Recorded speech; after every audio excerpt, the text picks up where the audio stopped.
பார்த்தீங்கன்னா இன்றைக்கி ஒரு குட்டீஸ் பற்றி தான். இப்போ நம்ம குழந்தைங்க நம்மக்கிட்ட இருக்கிறாங்க. பையனாக இருந்தாலும் சரி, பொண்ணாக இருந்தாலும் சரி, அவங்களோட உணர்வுகளை புரிஞ்சுக்கக்கூடிய காலகட்டத்தில் தான் இப்போ இருக்கோம். அவங்க சொல்லுவாங்க, அவங்க பிரச்சனையை சொல்லுவாங்க, அதுக்கப்புறம் நம்ம கேட்டு தீர்த்துக்கலாம். அவங்களோட உணர்வுகளை இப்போ புரிஞ்சுக்கிற நிலைமையில தான் நாம் இருக்கோம். அது அந்த காலம், இது இந்த காலம் அப்படின்ற மாதிரி மாறிடுச்சு. எப்படி அப்படின்னா, நம்மளோட குழந்தைங்க சின்ன வயசுலேருந்து கொஞ்சம் பெரியவங்க வரைக்கும் நம்ம நோட் பண்ண வேண்டியது.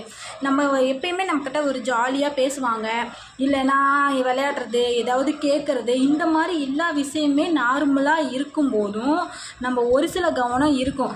அதை விட்டுட்டு அதற்கு மாறாக சொல்கிறதுக்கு தயங்குறதோ, இல்லை கேட்குறதுக்கு தயங்குறதோ, இல்லை அவங்களோட ஆக்டிவிட்டியில் ஏதாவது ஒரு மூமெண்ட்டு மாறி இருக்கோ அப்படின்றது போது அதை சாதாரணமாக விடக்கூடாது. அதை நம்ம கேர்ஃபுல்லாக அடித்தோ இல்லை பதட்டப்படுத்தியோ அப்படி கேட்கவே கூடாது. நம்ம ஜாலியாக அவங்கக்கிட்ட பேசிக்கிட்டு, இன்றைக்கி என்ன படித்த செல்லும், இன்றைக்கி என்ன எழுதுன சொல்ல, அம்மா தெரிஞ்சுக்கிறேன் அப்படின்ற மாதிரியும், இல்லை விளையாடும் போதோ இங்கே பாருடா, இங்கே நான் இருக்கேன், அம்மா இருக்கேன்ல, உனக்கு என்ன பையன் சொல்லு பார்க்கலாம், நான் இருக்கேன்ல, நீ என்ன வேணாலும் சொல்லு, நான் அம்மா எல்லாத்தையும் ஷேர் பண்ணுவேன், நான் உனக்கு அம்மாங்களோட நான் உன்னோட ஃப்ரெண்டு, ஃபஸ்ட்டு நீ உன்னோட கஷ்டத்தை எதனாலும் சொல்லு, நான் உனக்கு எந்த ஹெல்ப்னாலும் பண்ணுவேன், அம்மா தான் ஃபஸ்ட்டு, சரியா?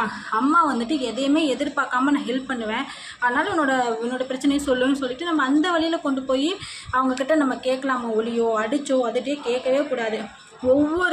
ஒவ்வொரு வயசுலேயும் அவங்க ஏஜ் ஏற அவங்களோட மூமெண்ட்டை நம்ம கவனிக்கணும். திடீர்னு ஒரு விஷயம் உணர்வுகள் அவங்க தோணுன்னா அதை நம்ம சாதாரணமாக நார்மலாக பொறுமையாக ஜாலியாக கேட்டோம் அப்படின்னா அதுக்கு அதை சொல்லிடுவாங்க. அப்போ நம்ம அதை கண்டுபிடிச்சி நம்ம என்ன ப்ராப்ளமும் சால்வ் பண்ணிக்கலாம். பக்கத்து வீட்டுக்காரங்களை கூப்பிட்டு ஷேர் பண்ணுறது இப்படி அப்படிங்கிறது ஒரு பயந்த மாதிரி இருந்தோம். நாமளே எப்படி இருந்தோம் அப்படின்னா நம்ம குழந்தைங்களுக்கு அது அவங்களும் அந்த ஸ்டேஜுக்கே போயிடுவாங்க. நாம் எப்படி ஜாலியாக அவங்கக்கிட்ட பேசி எல்லா கஷ்டத்தையும் கேட்டு கறந்து அதுக்கு தகுந்த சொல்யூஷனும் ஒரு ஃப்ரெண்டாக இருந்து மட்டும் பண்ணி பார்த்தோம்னா அவங்க நம்மக்கிட்ட எதையுமே எதிர்பார்க்காம ஓப்பனாக சொல்ல ஆரம்பிச்சிடும். நாம் இருக்கிறோம் அப்படின்ற தைரியம் அவங்களுக்கு வந்துகிட்டே இருக்கும். ஒவ்வொரு விஷயமும் ஒவ்வொரு நடத்தையிலையும் செயலிலையும் அவங்களுக்கு நம்ம இருக்கிறோன்ற தைரியம் வந்துச்சுன்னா அவங்க லைஃப்லேயே ஜெயிச்சுட்டு போயிட்டே இருப்பாங்க. அதனால் அவங்க சொல்லாமலே அவங்கள பார்த்து அவங்களோட உணர்வுகளை நம்ம புரிஞ்சுக்க இனி வரும் காலத்தில் ட்ரை பண்ணணும்னு நினைக்கிறேன். சரிங்களா? ஒன்று நம்மக்கிட்ட காசே இல்லைன்னாலும் பிரச்சனையை சால்வ் பண்ணுறதுக்கு நம்ம பேசி தெம்பு கொடுக்குறோம் இல்லையா, அது 75% ஒர்க் ஆகும். அதுக்கு காசு பணமே தேவையில்லை, அதையும் மீறி போகும். சரிங்களா? அதனால் எல்லா விஷயத்தையும் பேசிக்கோங்க.